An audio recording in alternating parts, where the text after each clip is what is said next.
What's up, guys? Welcome to book review number 4. Today we're reviewing You're Not Listening by Kate Murphy. I wanted to change the format of the book reviews a little bit because this book, You're Not Listening, is structured slightly differently to the other books that I've covered. So in the previous books, they were broken down into parts. So you had part 1, part 2, and I could kind of summarize what was going on in each part. But in this book, it's 17 chapters and there's no parts separating them, and it would be very difficult to summarize 17 chapters. So instead of doing that, I'm going to take a slightly different approach because I've been conscious of the fact that in my book reviews there's a very small opinionated part, and it's primarily a summary, which I do enjoy producing, but I wanted to experiment with something different. And so today I'll be sharing more of my thoughts about the book and kind of how I've implemented it into my life. And I'll also discuss the main themes, but I'm not necessarily summarizing the book the way I usually do. So to start off with, I wanted to discuss the 1% rule that Kate Murphy brings up. The 1% rule, or the 99-1 rule, of internet culture suggests that 90% of users of a given social media platform, whether that's social media or generally online, so social media, blogs, wikis, news sites, whatever it may be, they just observe and don't participate. 9% of the people contribute or comment sparingly, so only when something really interests them. And then just 1% of people create most of the content in YouTube comment sections, TikTok comment sections, Pinterest posts, Twitter posts, whatever it may be. I found this concept very interesting, and it's something that seems obvious when it's mentioned, but I feel like it's something I constantly have to remind myself. And it's the idea that typically the people who are the loudest or most vocal, they have the least thoughts behind their ideas. And I've seen this represented in many controversial settings. So for example, the COVID pandemic, any political or government related situations, stuff like that. And at a certain point, when you're on the internet a lot, it can feel as if everyone has a different opinion to you, because everywhere you go, you see things saying that, for example, COVID's a hoax or the vaccine is not safe or something like that. But when you think about it, you realize that the people who don't feel this way don't have a reason to speak up about it.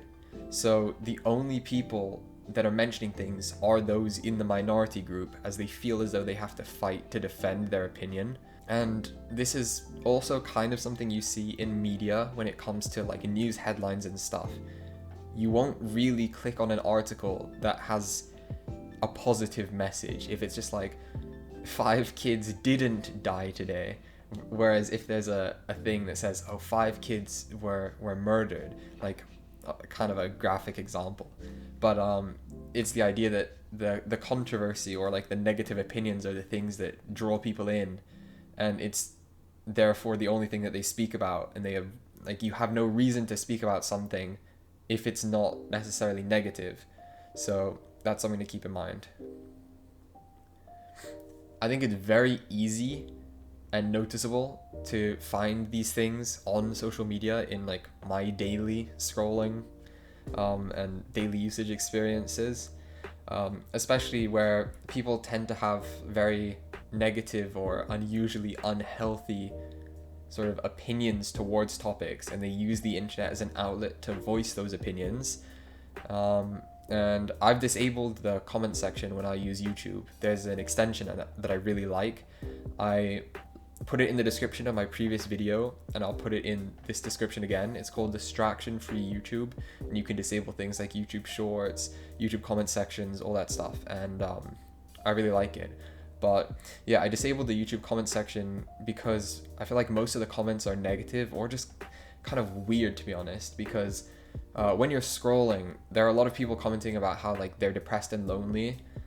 Sometimes if you see some clips of YouTube relationships, or just generally YouTube Shorts or something of someone in a relationship, the comments are filled with people making jokes about like suicide and stuff. They're like, yeah, I don't know. I'm sure if you've been on the internet, you've seen stuff like that. But there are a lot of people who talk about how depressed and lonely they are when they see other people being happy in relationships. And there's a different group of people who kind of fantasize about content creators or form parasocial relationships where they act as if they know the person, or as if they're friends with them. And some of those things are just kind of unusual, I suppose. You also see people arguing in YouTube comment sections, and thankfully I've never been one of these people, but I used to be one of the people that would read them, which is potentially just as bad. And I think once you realize that you don't get anything from arguing with a stranger, well, that's when you stop, because when you're arguing with someone online, there's sort of no reason, like the person isn't likely gonna change their mind. It's kind of two people who aren't willing to change their mind arguing with the other person, but there's no end goal because both people are fixed in their opinions, and so it's just pointless. Arguing online is kind of pointless, and so this is another thing that I see a lot of the time, where people aren't listening to one another, and they have no intention of listening. They simply just want to talk at someone else, and it kind of makes you question why. I suppose they want to fulfill their desires and feel as if their opinion is justified. But yeah, it's another thing that I see, and it's just not worth taking the time to be a part of, to be honest.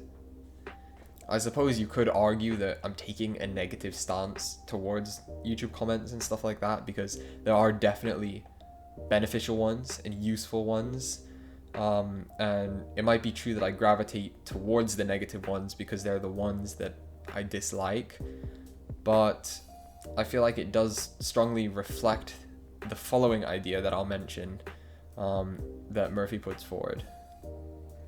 So she mentions how this group of people, the 1%, are unrepresentative of the general public, as the people leaving these comments have a very distinct personality type, where firstly, they believe that the world is entitled to their opinions, but they also have an unusual amount of time to go and share these opinions, which suggests that they aren't really doing very much with their lives. So they're unlikely to be successful people, or people who either have a lot of research, a lot of knowledge on a specific topic, or read a lot, so they don't really have much to reinforce their opinions anyways. I also find that these people online are the kinds of people who say, do your research after making a claim, without having done their own research. So that's just something that I find pretty funny. But this ultimately means that it's important to remember that these people aren't representative of actual people. And in the book, Murphy brings this point up to suggest that when you're looking at things like newspapers or surveys or whatever it may be, the people contributing to these things, for example, if an article takes a Reddit post to reflect how people feel about something, there's only a very specific kind of person that's making those posts, and so it's generalized to the whole sort of fan base, I suppose, or whoever follows that story, but it doesn't actually reflect most of their views, usually only the minority. So something I've noticed among my generation, and sort of just people on the internet who are on the internet a lot, people who kind of base their lives around the internet, whether, I guess this is your stereotypical like Discord mod kind of personality, chronically online people, like people who play video games all day, stuff like that. I've noticed that they have a reduced desire to go outside and socialize because they assume that people in real life act as if they do online. So people who've grown up with the internet, and that's their only idea of human interaction and behavior, they generalize that behavior to people in public and assume that if they go out and try and make friends, everyone will have a negative view towards things, and therefore they have a reduced desire to socialize, which is obviously harmful for their development. But yeah, it's important to recognize that the internet doesn't reflect how people actually are. And the inverse is also true, where a lot of people that I've known are really fun, friendly people in person, but then they go online and they're very negative and comment a bunch of weird things, or they go on video games and are furiously typing to the opponent, stuff like that, where people almost shift and completely change their personality as soon as they're online. So there's definitely a big distinction between online communication and in-person communication. There was a line that Murphy wrote in the book which I found very thought-provoking. It goes, "They are the ones who honestly think that letting you have your say is politely waiting for your lips to stop moving so they can talk." And I like this line because I've noticed myself doing this sometimes, and I used to do it a lot more in the past than I do now. But I recognize times where I've been waiting for somebody to stop speaking before I can tell my part of the story. And looking back at it, it was quite a foolish thing to do, I suppose, because I was evidently only talking to this person to express my ideas and have them take them on board, and I had no intention of actually listening to their ideas. Now I observe this quite a lot in other people, and I feel like the situation where you see it the most is when someone begins to say something and they get interrupted by the other person, and then while the other person is telling their story or whatever it is, that person's there saying words such as "yep" or "uh-huh" or something like that repeatedly until the other person stops speaking. And then as soon as they finish speaking, they start again with the line that they were cut off saying previously. And obviously this is a sign of both parties being bad listeners, as one cut the other person off and the other person didn't take on board any of the ideas. But it is interesting to think how that person begins straight away with the same line they were initially saying, suggesting that they didn't take into account anything the person just said, and they weren't willing to change their opinion or respond. They were simply just listening, but not actually comprehending. They were just listening while they waited for their turn to speak. And this is something that seems very common, like especially common. Once I read this book and I started thinking about it, I realized how common it is, and I feel like you don't realize how bad people are at listening until you start paying attention to whether they're listening or not. And you realize that most people aren't actually listening. They just like speaking. And so if you're talking to someone, they'll just be waiting until you finish talking so they can say their thing, which is completely unrelated. And yeah, it's just something worth trying to recognize and seeing how the people in your life might not actually listen as much as you thought they did. There was another line that goes, "If you start listening to everyone as you would scan headlines on a celebrity gossip website, you won't discover the poetry and wisdom that is within people, and you withhold the gift that the people who love you or could love you most desire." And this brings us back to the point that I've mentioned in previous videos, where there's significant value in being present in social situations. And I feel like this is something that's very rare nowadays, which makes it even more valuable. People have a strong desire to share their feelings with one another, especially in a society where you rarely meet people who actually genuinely want to listen to you. And many people paint pictures of others before they've even had a chance to interact with them and learn who they really are. So they might blindly believe rumors about someone or take on board other people's opinions without a chance to ever get to know the person themselves. And they believe that they know so much about this person without ever interacting. So you might see this in a situation where someone's friend says they dislike someone, and then automatically all of their friends will dislike this person, even though they've never given them an opportunity to prove themselves, essentially.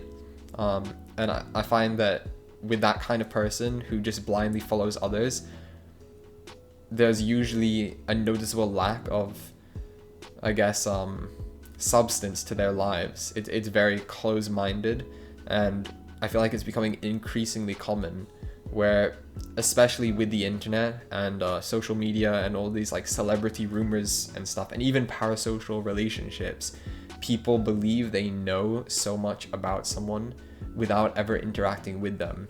And so I think being conscious of this fact is quite important, because it's something that we should work to challenge. And as an individual yourself, you can work on being more present in social situations and actually listening instead of trying to fill in the blanks, because when you fill in the blanks, you don't actually know that person. You just think that you do. You should make a conscious effort to form your own opinions about people, and you can achieve this by listening to them, genuinely listening, and making your own judgment. Also, disregard any prejudices you have, and talk to the person with the intention of actually finding out about them. Don't have any ulterior motives. So don't talk to someone just because you want something in return. Talk to them because you want to learn something.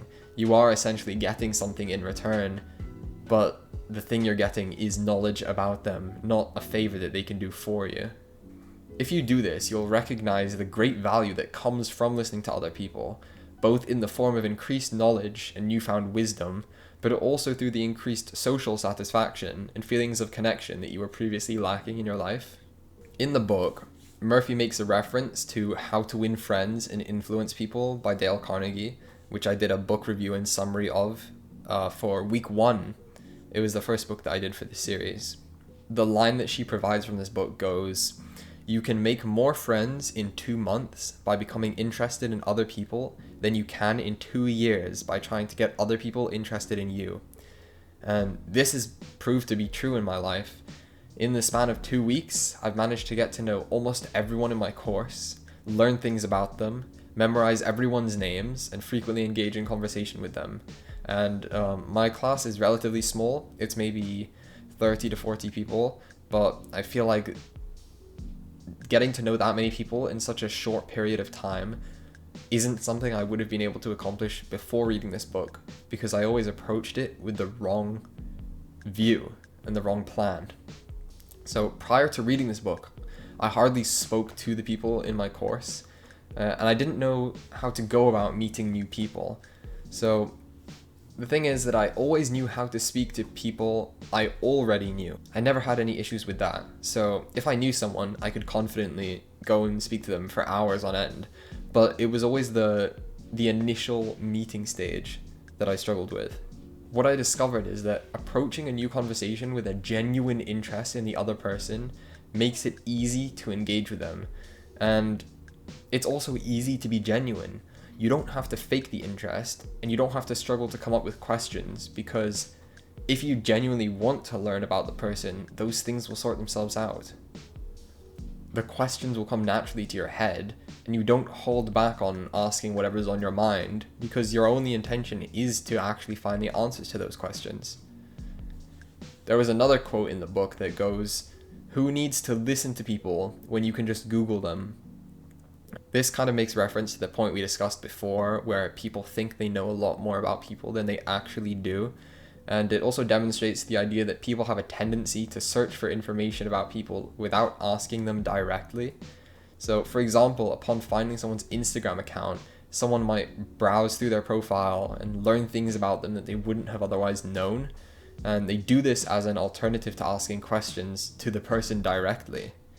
Murphy discusses how people are hesitant to give out their last names early on in dating situations, and it's because people have a desire for their information to be discovered organically, rather than the other person generating an idea of them as a result of their profile and posts, both of which aren't accurate portrayals of them as a person. And I think you kind of have the reverse of that as well, where people want their image to be purely through their Instagram profile, where they only post the best moments of their lives, and they want people to think that their lives are amazing, when in reality they might not be anything like the picture that the Instagram post paints. So I think people substitute social interaction and actually finding out about people, they substitute it with just browsing on profiles and posting online, which deprives us of the social connection that we desire. And so even though we're fulfilling that desire through a different way, we still feel empty inside, and we don't know why. And we think to ourselves, and this was an idea that was mentioned in digital minimalism as well, the idea that you think you're having high quality interactions with people and you're sustaining friendships and relationships by talking to them, but in reality you're doing this through text or through leaving comments on posts or liking posts. And so you're actually putting in the least amount of effort possible, and it disguises itself as an effort to maintain the friendship, when in reality you're not doing much. So then the friendship doesn't provide much value to your life, and then you're left feeling lonely and you don't know why. There's another line from the book, and this is my favorite line in the entire book. It goes as follows: when you leave a conversation, ask yourself, what did I just learn about that person? What was most concerning to that person today? How did that person feel about what we were talking about? If you can't answer those questions, you probably need to work on your listening. Out of everything discussed in the book, this principle had the greatest impact on my life, and it honestly single-handedly changed my approach to conversations. It taught me the beauty in listening and learning about other people through conversation. As Murphy suggests, talking about yourself doesn't add anything to your knowledge base. And this is now exactly how I approach any interaction I have with someone. I already know about myself, so talking about my thoughts and experiences without being prompted provides no benefit for either of the people in the interaction. And I wish to approach every interaction with a desire to learn something new. And the only way to go about doing that is through asking questions and listening to the other person's answer. There are, of course, situations that provide an opportunity for introspection. So you could argue that talking about yourself might help you learn something, but I feel like these situations are likely to take place as a result of you being asked a question. So I think you should make it a priority to only talk about yourself when someone asks you a question, rather than defaulting to conversation about yourself because you don't have anything else to talk about. When you want to learn something about the other person, questions and ideas come to you more naturally, and you also enjoy the interactions more because you feel as if you've actually gained something from the conversation rather than just using it to pass time. This concept has fundamentally changed my approach to social situations, and they've become infinitely more rewarding and more enjoyable because now I actually try to learn something about each person I talk to, rather than just defaulting to talking about myself. Another line mentioned in the book is, of course, no one has to wait their turn or listen to views that make them uncomfortable on social media. It's democratic in that everyone can air an unmediated and unedited opinion, but it's undemocratic in that people selectively listen to only those who make them feel secure in their positions, which breeds insular thinking and so-called alternative facts. This is an interesting observation about the internet, and it suggests that although we might have the freedom to openly express our opinions and share beliefs with one another, people frequently choose to only view content that appeals to or supports their existing beliefs. For example, in a political context, there's unlikely to be productive discourse between two people with opposing views. YouTube comment sections revolving around politics might use phrases such as, "anybody who believes this is stupid." This doesn't provide any opportunity for people who do believe it to share how they feel, as they have to defend themselves before people will even begin to listen to them. These comment sections are also likely to attract people who agree with the idea being proposed, and will therefore be a group of like-minded individuals with nobody to challenge their belief, or they'll attract people who disagree with the idea and leave a comment exclaiming something negative about the people viewing the post. Ultimately, people are uncomfortable listening to others because they have to sacrifice their ego to do so. If you wish to become more open-minded about the world, you need to welcome the opportunity for your beliefs to be challenged. If you don't, you won't be able to experience growth as you force yourself to maintain your current mindset indefinitely. I'd like to mention a concept from the book The Gift of Fear by Gavin de Becker, as I feel like it relates to the idea of listening. In the book, he mentions that people who commit violent crimes are frequently dehumanized and seen as monsters. This dehumanizing of these criminals is the very thing that makes it harder to predict these actions taking place. This is because we draw a divide between us and them, assuming that they don't operate using the same logic we do. Therefore, we're surprised when we see people commit these crimes, even though we could have seen it coming if we'd paid attention to their behavior. Even if somebody has largely different beliefs from us, as you may find in politics, it's important not to assume that they're fundamentally different from you, such as by stating, "I can't believe that anybody thinks this." This idea will make it impossible to understand the other person's perspective, as you've already shut down the opportunity to do so before it started. Keeping an open mind and remembering that the other person is a human being with the same wants and needs as yourself will enable you to gain an understanding of why they feel the way that they do, rather than alienating them and leading to frustration within yourself due to the incomprehensibility of their thoughts and actions. Murphy puts forward an idea when she asks, "Which ear do you use to talk on the phone? Which ear do you put forward when you're straining to hear something? Do you use a different ear in different circumstances or with different people?" It's an interesting experiment and might indicate how you're processing information, or rather, what aspects of the information are taking precedence at that moment. Equally fascinating is to notice which ear others incline toward you and how that may change depending on the topic of the conversation. This is an interesting idea, and I've been trying to remain conscious of this when I speak and listen to people, but I haven't been able to identify it yet. And I'm aware that I tilt my head when I'm listening, but I've never thought about which direction I tilt it. So it's something I'd like to keep in mind just to observe my own behavior. And it might also be cool to see if I can observe it in other people when I'm speaking to them. Murphy mentions this idea because she says that when you're listening to people, your left ear is the more emotional side, whereas your right ear is the more factual side, meaning that if you hear something through your left ear, you're more likely to respond emotionally than if you heard it matter-of-factly through your right ear. She also suggests that this is the reverse if you're left-handed instead of right-handed. Another concept that Murphy discusses in the book is how gossip originated as a more efficient mechanism of social bonding and social learning than grooming that was present among early humans and apes. She writes, "Grooming is very much a one-on-one activity that can take quite some time, depending on how tangled or louse-infested your partner is, whereas face-to-face conversations are quicker and can accommodate up to 4 individuals, 1 speaker and 3 listeners. Any larger and people tend to break off into smaller groups. You've probably seen this in action at large parties where guests naturally form various conversational pods of 2 to 4 people. The size of group members is very interesting to me, and it's something I've observed on numerous occasions.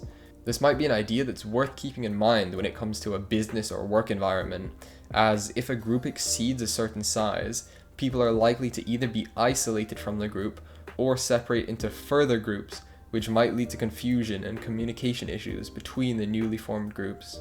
This perhaps explains why social media is so seductive.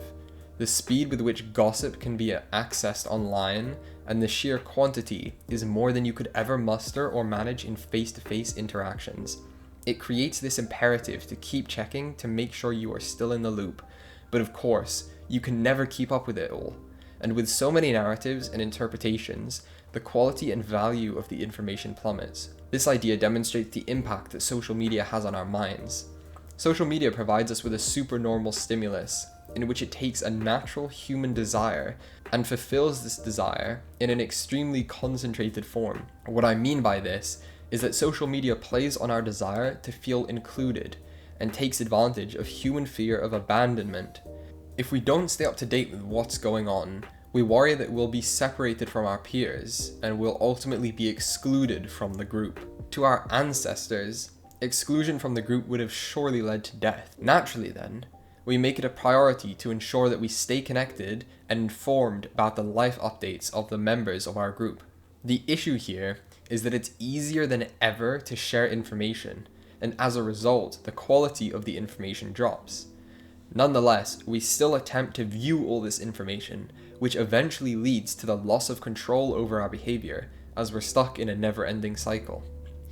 Ultimately, not knowing what your friend had for lunch because you didn't view their Instagram story isn't going to affect the quality of your relationship, but for some people, they feel like it might.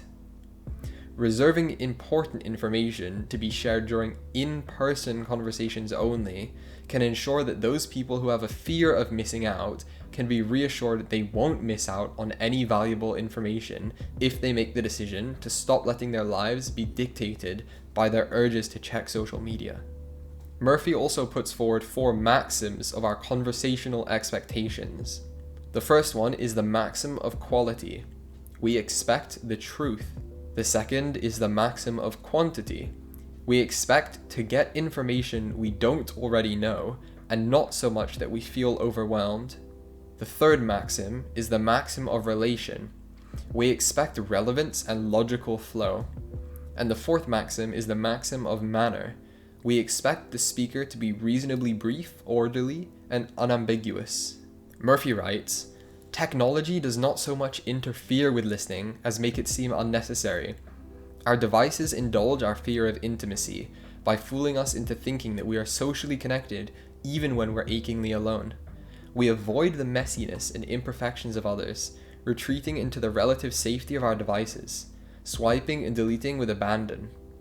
The result is a loss of richness and nuance in our social interactions, and we suffer from a creeping sense of dissatisfaction." As mentioned previously, this is similar to the idea from Digital Minimalism by Cal Newport, which I reviewed previously, where it suggests that people choose to make contact with people through the use of likes, comments, or direct messages instead of calling or meeting with people face to face. The use of these new technologies as a substitute for in-person interaction with others provides the illusion that we're fulfilling our social desires while missing out on the parts that we actually need the most. People have a desire for intimacy with others, and a lot of that intimacy comes from physical contact or closeness. These elements aren't present when we communicate with others through text messaging. Additionally, as the majority of our communication comes from body language, gestures, and facial expressions, we lose the ability to observe these when talking to somebody else online. Consequently, the quality of our interactions is reduced, and people struggle to feel heard or understood by others, while also being unable to properly understand them. Murphy addresses this point, but she also mentions that there may be benefits to listening without seeing somebody. She writes, "Because nonverbal signals typically carry more than half, or 55% of the emotional content of a message, if you take them out of the equation, you're missing out on a lot of information. But on occasions, when nonverbal indicators would get in the way of the articulation of the message, or affect how accurately the message is interpreted, you need to take that into account." This is an interesting point, as it suggests that sometimes it's better to deliver a message without nonverbal indicators affecting the communication of that message. It also speaks to how impactful nonverbal indicators can be, as they can completely alter the way that a message is interpreted. Murphy provides the example of the way that people say "sure" when they're eager, "sure" when they're hesitant or unwilling to help with a request. However, this word always looks the same over text. Murphy further mentions how, if you have to listen to someone remotely, phone is better than text or email, because as much as 38% of someone's feelings and attitudes are conveyed by tone of voice. This means that during many conversations, you get just 7% of the meaning from the actual words, which could be typed. I think that taking this information into account could benefit many people. Whether you're asking somebody out, working through a difficult situation with a friend or partner, or sharing personal information about yourself, these situations are best done in person, or at the very least, on a video call. I can recall many situations in which conflict or misunderstandings have arisen when discussing a topic over text, but very rarely do I experience these same things happening in person. It may also help to communicate your point more clearly, as people can pick up on things that you aren't able to communicate verbally. Through text, people can only tell how you feel through the messages you send. However, if you struggle to express your emotions, or you're hesitant to open up, they won't be aware of the way you feel unless you directly express it. Although when you have the same discussion in person, they'll be able to recognize the emotional distress that you're under, and not only can they help comfort you, but they may also gain a better understanding of the point that you're trying to get across. Another point is that people may have a reduced desire to interact with others, whether it be through text or in-person interactions, as they have the ability to connect to people online that they don't know. This may be demonstrated through watching content creators for hours each day, interacting in the chats of, or donating to live streamers, as well as forming parasocial relationships where the strangers believe they're friends with the content creator that they're viewing.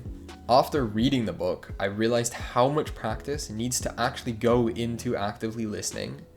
Very rarely in my life have I been intentional about listening to someone. I always saw asking questions as a method of progressing a relationship or conversation simply by filling in the blanks, rather than actually wanting to find out the information. For example, if I asked someone how they were doing, or I asked about their history, I'd primarily be asking the question to get past the small talk phase and enter a deeper discussion. Essentially, what I was doing was asking questions that I thought the other person would want me to ask to build trust and compassion. After reading the book, I now enjoy the small talk elements and listen intently to what the person is telling me, placing an actual value on their words and not just engaging in conversation for the sake of increasing my trust and comfortability with that person. Another aspect I noticed is that I made asking questions such a priority when I was initially trying to improve my listening, that I would ask somebody the next question before they'd even finished answering the first one. Naturally, I took the opposite extreme of my previous habit of talking a lot, which was to not talk about myself at all and just constantly ask questions. This is, of course, equally as unproductive, as it suggests that I'm not listening to what they're saying still because I'm too busy thinking about what the next question I'm going to ask is. But this series of events was expected, as learning anything takes time, and learning how to listen is no different. What matters is that I identified the change I wanted to make, went through a series of trial and error, and I found what worked, and I changed the things that didn't. This book has had a significant impact on my life, more so than I initially expected. Improving my listening skills dramatically improved my self-confidence, a relationship which I didn't expect. This is because it removed the anxiety that previously existed when it came to building new relationships or maintaining existing ones. Small talk no longer felt daunting. Addressing more heavy topics felt easier to work towards, and I was able to make the speaker feel more comfortable within my presence, which consequently helped me feel more comfortable listening to them. Thanks for watching today's book review. I tried a new format today, so let me know how you felt about it. I'll keep making adjustments until I find what I think works for me, but I might move towards a more condensed format where I have a one-to-one discussion about my thoughts and opinions about the book, rather than having it scripted beforehand. This way I can form a more genuine connection, and can provide my unfiltered thoughts about the book, exactly as I felt when I was reading it. Next week we'll be reviewing No More Mr. Nice Guy by Robert Glover. If you enjoyed this video and would like to stay up to date with my new videos, please drop a like and subscribe. Thanks for watching, see you guys next week.